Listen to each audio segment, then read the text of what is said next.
नमस्कार, मेरा नाम है अमिताभ और दृष्टि आईएएस की इस नई वीडियो में आपका स्वागत है। वैश्विक भू राजनीति में प्रशांत महासागर का अपना विशेष महत्व है। वो इसलिए सिर्फ नहीं है कि केवल यहां से महत्वपूर्ण व्यापारिक मार्ग गुजरते हैं, बल्कि यहां जो प्राकृतिक संसाधनों की प्रचुरता है उसके लिहाज से भी विश्व की प्रमुख शक्तियों के बीच यह क्षेत्र प्रतिस्पर्धा का मैदान बना हुआ है। तो इसी बीच इस क्षेत्र को लेकर एक मंच था, जिस मंच की 53वीं बैठक आयोजित की गई। ये वार्षिक बैठक है, जिसकी वजह से आज हम इसी मंच की चर्चा आपके सामने लेकर आए हैं, क्योंकि इस मंच की तरफ विश्व की प्रमुख शक्तियां देख रही हैं। इसका अपना महत्व है। तो आज हम बात करेंगे PIF यानी प्रशांत आइलैंड फोरम के बारे में, जिसकी 53वीं बैठक का आयोजन हो रहा है। एक सप्ताह तक ये बैठक चलेगी। इसमें 40 देशों के 1500 से ज्यादा प्रतिनिधि हिस्सा ले रहे हैं। तो आइए देखते हैं कि क्या है PIF, क्यों खींच रहा है ये दुनिया का ध्यान। इस शीर्षक के अंतर्गत सबसे पहले हम चर्चा के बिंदुओं को देख लेते हैं। तो देखिए, चर्चा के बिंदुओं की बात करेंगे। सबसे पहले बात हम खबर की करेंगे। चर्चा में क्यों है, इस बात को जानने के अलावा क्या है PIF, इसके बारे में कुछ प्रमुख जो इसकी अवधारणाएं हैं उसको हम समझने की कोशिश करेंगे। क्या रहे शीर्ष मुद्दे इस बैठक के दौरान, जो वार्षिक बैठक का आयोजन हुआ उसमें प्रमुख जिन मुद्दों को उठाया गया, जिस पर ध्यान रहा, उसको हम उस बात को देखेंगे। अंत में अभ्यास प्रश्न की तरफ चलेंगे, जिसकी जिम्मेदारी हमेशा की तरह हम आपके ऊपर छोड़ेंगे कि इसका जवाब आप कमेंट बॉक्स में दें। सामान्य अध्ययन के प्रश्न पत्र 2 से जोड़ के इसको आप देख सकते हैं। बात करेंगे खबर या चर्चा में क्यों है। तो चर्चा में इसीलिए है क्योंकि दक्षिणी पश्चिमी जो प्रशांत क्षेत्र है, वहां के जो छोटे द्वीपीय देश हैं, ये उनका एक मंच है। उसी मंच की बैठक टोगा की राजधानी नूह अलोफा में हो रही है। अब ये एक सप्ताह तक बैठक चल रही है। अब इस एक सप्ताह के दौरान कुछ प्रमुख मुद्दों पर निर्णय लिया जाएगा। वो प्रमुख मुद्दे यहाँ की सुरक्षा को लेकर हैं, जलवायु परिवर्तन को लेकर हैं, और भी कुछ मुद्दे हैं जिनको लेकर यहाँ पर विचार विमर्श चलेगा, जिस पर एक रणनीतिक पहल के तौर पर आगे कदम बढ़ाया जाएगा। तो देखिए, प्रशांत द्वीपीय मंच पैसिफिक आइलैंड फोरम की जो नेता है, उनकी वार्षिक बैठक यहाँ पर संपन्न हो रही है। 26 अगस्त से ही ये बैठक प्रारंभ हो गई है, जो कि एक सप्ताह तक चलेगी, जैसा कि आपको बताया गया। अब प्रशांत नेता अपने इस क्षेत्र को, अर्थात दक्षिणी पश्चिमी जो प्रशांत का क्षेत्र है, इस क्षेत्र को प्रभावित करने वाले अनेक मुद्दों पर यहां पर चर्चा करेंगे। तो इस कारण ये चर्चा में है। तो सबसे पहले हम समझेंगे कि क्या है PIF यानी प्रशांत आइलैंड फोरम, वास्तव में ये है क्या। तो देखिए, 1971 में ये फोरम अस्तित्व में आया, ये मंच अस्तित्व में आया, जिसको कि प्रशांत आइलैंड फोरम के नाम से हम जानते हैं। कैसा मंच है? तो ये अंतर सरकारी एक संगठन है, प्रमुख राजनीतिक और आर्थिक नीति संगठन भी कह सकते हैं, कि इस विशेष क्षेत्र की आर्थिक और राजनीतिक नीतियों को लेकर यहाँ पर विचार विमर्श होता है, एक मंच प्रदान करता है वैश्विक रूप से। अब देखिए, सदस्यता की अगर बात करें तो इसमें 18 सदस्य हैं, और इसका सचिवालय कहाँ है? तो सचिवालय सुवा में है, फिजी द्वीप पर। साथ ही साथ इसके उद्देश्य की अगर हम बात करेंगे तो इसका उद्देश्य क्या है?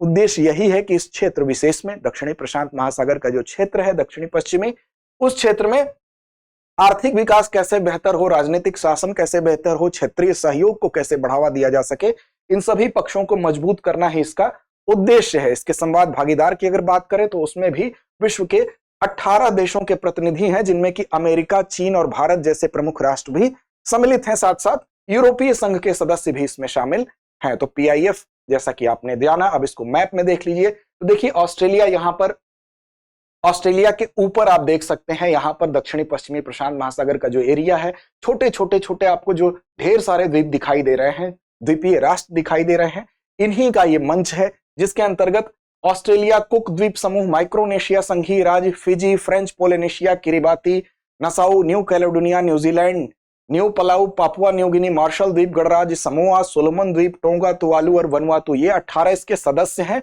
जिनकी अवस्थिति आप यहां पर देख सकते हैं। इस एरिया में ये फैले हुए हैं। अब आप इनकी स्थिति को समझ गए। अब स्थिति आपने देख ली कि किस क्षेत्र की बात हो रही है। अब इस क्षेत्र को आप अपने मन में थोड़ा सा विचार करें। इस क्षेत्र का वर्तमान परिदृश्य में अगर हम कहें तो पूरे विश्व की निगाहें इस क्षेत्र पर लगी हुई हैं। क्यों लगी हुई हैं, वो आगे हम कारण उस पर आएंगे, उस पर चर्चा करेंगे। अब ये देखते हैं कि सबसे पहले इस शीर्ष बैठक में प्रमुख मुद्दे क्या रहे। तो देखिए, द्वीपीय राष्ट्र हैं, प्रशांत महासागर में स्थित हैं, तो जलवायु परिवर्तन से सबसे जल्दी अगर कोई प्रभावित होगा तो ये द्वीपीय राष्ट्र होंगे। क्यों? क्योंकि अगर जल स्तर थोड़ा भी बढ़ता है तो उसका सबसे ज्यादा प्रभाव इन द्वीपीय देशों पर होगा। इसलिए जलवायु परिवर्तन का जो एजेंडा है वो इसमें सबसे प्रमुखता से उठाया गया, सबसे शीर्ष पर यही मुद्दा रहा, क्योंकि कई सदस्य देश जो बढ़ता समुद्री स्तर है और जो जलवायु के की जो चुनौतियां हैं, उनसे जो आसन्न खतरे हैं, जो खतरे आ सकते हैं, उसको लेके चिंतित थे और प्रमुखता से इस पर चर्चा की गई और गंभीर रूप से वो प्रभावित हो सकते हैं, क्योंकि वहां का जो पूरा जनमानस है उसके जीवन मरण का प्रश्न है। जलवायु परिवर्तन और जलवायु परिवर्तन की जो चुनौतियां हैं, हम सिर्फ किताबों में पढ़ते हैं, लेकिन जब उसको सामना करना पड़ेगा तब हम वास्तव में उन चुनौतियों की गंभीरता को समझ पाएंगे, जैसा कि हाल में देखने को लगभग विश्व के हर जगह पर मिला है। तो सबसे ज्यादा चिंतित ये द्वीपीय देश हैं। अब देखिए, WMO की एक रिपोर्ट आई, तो जो विश्व जलवायु के लिहाज से अगर देखें तो इस WMO की रिपोर्ट जो है उसमें यह कहा गया कि समुद्र का जो जलस्तर है वो औसत से अधिक तेजी से बढ़ रहा है। पिछले 30 वर्षों की अगर बात करें, जो तो प्रशांत महासागर, दक्षिणी प्रशांत महासागर के इस एरिया में जहां पर द्वीप है, उनके चिंतित होने का कारण और है कि इस क्षेत्र में 30 वर्षों से 2 गुने से भी ज्यादा यहां पर स्तर देखा गया है कि उसमें वृद्धि हो रही है। साथ ही साथ समुद्री जो तापमान है और इसकी अम्लता है, इसमें भी वृद्धि देखी गई है, जिससे कि प्रशांत द्वीप समूह को खतरा है। इसलिए इस बात को प्रमुखता से यहां पर उठाया गया है। साथ ही साथ जो संयुक्त राष्ट्र के महासचिव थे एंटोनियो गुटेरेस ने, उन्होंने इसी रिपोर्ट के आधार पर, WMO की जो रिपोर्ट है उसी रिपोर्ट के आधार पर यह कहा है कि जो बढ़ता समुद्री स्तर है उसके लिए एक वैश्विक SOS जो कि सेव आवर सीज, इसकी अपील की। उन्होंने कहा कि अब हमारे समुद्रों को सुरक्षित करने की आवश्यकता है, तो सेव आवर सीज नाम से एक वैश्विक SOS की घोषणा भी एंटोनियो गुटेरेस के द्वारा की गई, जो संयुक्त राष्ट्र के महासचिव हैं। जिसका आधार क्या है, तो WMO का जो पिछला जो यहां पर हमको दस्तावेज दिखाई दे रहा है, यहाँ की पिछली जो रिपोर्ट दिखाई दे रही है। अब इसमें बढ़ता जलस्तर हो, जिसके परिणाम स्वरूप तूफानी लहरें भी आती हैं, यहाँ पर जलवायु परिवर्तन का वो भी एक कारक है, उससे भी ये द्वीप क्षतिग्रस्त होते हैं, प्रभावित होते हैं, जनजीवन अस्त व्यस्त होता है। यहाँ पर तटीय बाढ़ की स्थिति आती है। विशेष रूप से यहाँ की आर्थिकी मत्स्य पालन पे अगर टिकी है देखें आप, तो मत्स्य पालन बुरी तरह से प्रभावित होता है। साथ ही साथ जो वहां का स्वच्छ जल है उस पर भी संकट आता है, क्योंकि स्वच्छ जल जो है वो बर्बाद होता है, स्वच्छ जल प्रदूषित होता है, ताजे पानी के जो स्रोत हैं वो प्रभावित होते हैं। साथ ही साथ यहाँ पर फसलों को नुकसान पहुंचता है और जो तटीय समुदाय हैं उस तटीय समुदाय को, अर्थात यहाँ पर रहने वाले लोगों को आम जनजीवन में काफी मुश्किलों का सामना करना पड़ता है। तो इस बात को इस पूरे के पूरे इस फोरम में, इस मंच में, इसकी वार्षिक बैठक में प्रमुखता से उठाया गया। दूसरी बात यह थी कि यहाँ पर इन सारी चीजों से निपटने के लिए आवश्यकता पड़ती है फंड की, कोष की। तो इस दिशा में भी प्रयास किया गया और PIF द्वारा स्थापित एक क्षेत्रीय वित्त पोषण की सुविधा, जिसको पैसिफिक रेजिलेंस फैसिलिटी PRF कहते हैं, उसके तहत हम देखें तो इन चुनौतियों से निपटने के लिए PIF जो था, जो पैसिफिक मंच जो है, पैसिफिक जो फोरम है, इसके तहत यह कहा गया कि जो PRF है, अर्थात इनके लिए PRF के तहत जलवायु कार्यवाही के लिए धन इकट्ठा किया जाए। इसका टारगेट रखा गया कि 500, जो यहां पर देख सकते हैं $500 मिलियन का यहां पर टारगेट था, लेकिन फिलहाल ये कहा गया कि $380 मिलियन तक ही हम इसको अचीव कर सके हैं। तो ये कोशिश हमारी है कि हम $500 मिलियन का जो हमारा टारगेट है उस टारगेट तक हम पहुंचे, ताकि इस प्रकार की जो समस्याएं हैं उनसे निजात पाने के लिए हम मजबूती से उसका सामना कर सके। तो ये बातें हुई। दूसरी बात अगर आप देखें, चीन और अमेरिका का इस क्षेत्र को लेकर टकराव होता रहता है, तो उस टकराव पर भी यहां पर इस फोरम में चर्चा की गई।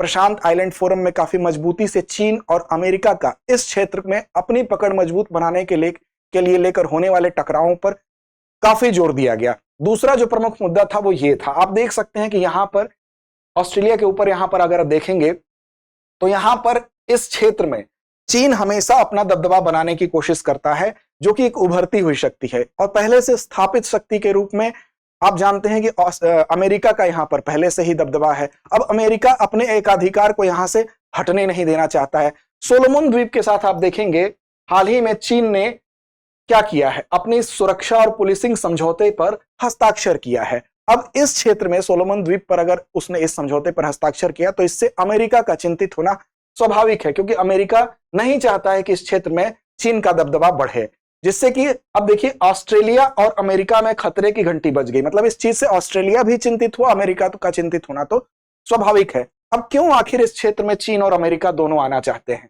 तो देखिए, इस क्षेत्र में आने का सबसे प्रमुख कारण तो यह है कि इसकी जो स्थिति है, जो सामरिक स्थिति है, हम कह सकते हैं इसकी इस भू रणनीतिक जो स्थिति है, इस क्षेत्र में ऐसी जगह पर यह स्थित है कि यहां से होकर विश्व के प्रमुख व्यापारिक मार्ग गुजरते हैं। विशेष रूप से उल्लेख करेंगे यहाँ पर हम मलक्का जो एल्डमरू का जो क्षेत्र है, ये वाला जो एरिया है, तो यहाँ पे चाहे चीन हो, चाहे जापान हो या कोरिया हो, इस मलक्का जलडमरू से होके ही वो फिर यूरोप से जाकर कनेक्ट होते हैं। तो एक ऐसा व्यापारिक मार्ग जो विश्व का सबसे व्यस्ततम व्यापारिक मार्ग है, इस पर इस क्षेत्र में अपनी सैन्य उपस्थिति को कायम रखते हुए दोनों ही देश चाहते हैं कि यहां पर उनकी मजबूती बनी रहे। साथ ही साथ वाणिज्यिक दृष्टिकोण से भी देखें तो व्यापारिक मार्ग तो महत्वपूर्ण है, साथ ही साथ इस क्षेत्र में भी अपना प्रभाव जमाने के लिए इस क्षेत्र में दोनों ही देश क्या करते हैं, भारी मात्रा पर आर्थिक निवेश कर रहे हैं। ज्यादा से ज्यादा देशों को इस एरिया में जो द्वीपीय देश हैं उनको अपने पक्ष में करने की कोशिश करते हैं ताकि इस क्षेत्र में उनको राजनीतिक भी बढ़त मिल सके। साथ ही साथ आप देखेंगे क्षेत्रीय संगठनों और मंचों में वो चाहते हैं कि हम अपनी भूमिका को विशेष रूप से अपना प्रभाव कायम रख सके ताकि वहां जो पॉलिसी बने, यहाँ स्थानीय स्तर पर इस क्षेत्र में जो भी संगठन है, जो भी फोरम है, मंच है, उनमें हमारा हस्तक्षेप बना रहे ताकि हम अपने अकॉर्डिंग वहां की पॉलिसी को रेगुलेट कर सके। तो ये भी एक बहुत बड़ा कारण है।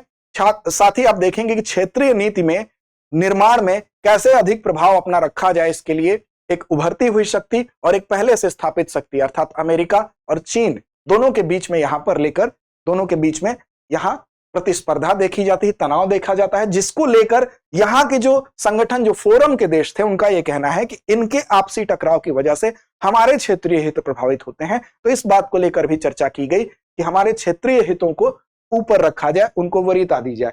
दूसरी बात अगर हम करें कि प्रशांत द्वीप मंच क्यों महत्वपूर्ण है, तो देखिए फोरम इसलिए महत्वपूर्ण है क्योंकि एक तो ये देश जो हैं, इस क्षेत्र में जो भी देश हैं वो बहुत छोटे देश हैं, विश्व के सबसे छोटे देशों का ये मंच है। ऐसे में विश्व के सबसे छोटे देशों की आवाज कहीं दब न जाए, उनकी आवाज को भी वैश्विक मंच दिया जाए, इस लिहाज से सहयोग के लिए ये फोरम एक मंच प्रदान करता है। तो हम कह सकते हैं कि जो सदस्य देश हैं वो ऐसे मुद्दों पर सहयोग करने का उनको अवसर मिलता है जो कि सामूहिक हित के इनके जो भी विषय होंगे वो इस वैश्विक मंच पर रखे जा सकेंगे। साथ ही साथ छोटे देशों की आवाज उठेगी, पीआईएफ के जरिए छोटे द्वीपीय देशों को वैश्विक मंच पर अपनी आवाज मजबूत करने का यहां पर मौका मिलेगा। आर्थिक और सुरक्षा सहयोग के लिए भी यह मंच एक बेहतर विकल्प देता है।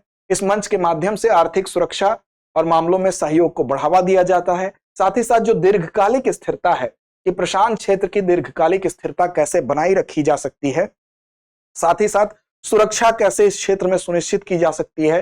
क्षेत्रीय कूटनीति में भी पीआईएफ की भूमिका महत्वपूर्ण है कि इन छोटे देशों का भी इनकी स्थिति की वजह से जो अपना इंपॉर्टेंस है, उस इंपॉर्टेंस को लेकर यह भी एक तरह से हम कह सकते हैं कि बार्गेन कर सकते हैं बड़ी शक्तियों के साथ। साथ साथ इनकी जो जेन्युइन समस्या है, उन समस्याओं के लिए एक वैश्विक मंच ये प्रदान करता है। तो ये पीआईएफ से जुड़ी कुछ महत्वपूर्ण बातें थी जिन पर मुख्य फोकस रहा। पीआईएफ क्या है वो आपने समझा। साथ साथ अब हमारी बारी है अभ्यास प्रश्न की, जिसकी जिम्मेदारी हम आप पर छोड़ते हैं इसका जवाब देने की। तो आज का अभ्यास प्रश्न आपके लिए है कि प्रशांत द्वीप समूह फोरम की स्थापना किस वर्ष हुई थी? 1951, 1971, 1981 या 1991? तो उम्मीद है आप सही और सटीक जवाब जरूर देंगे। लड़ते रहें, अपने लक्ष्य की ओर बढ़ते रहें।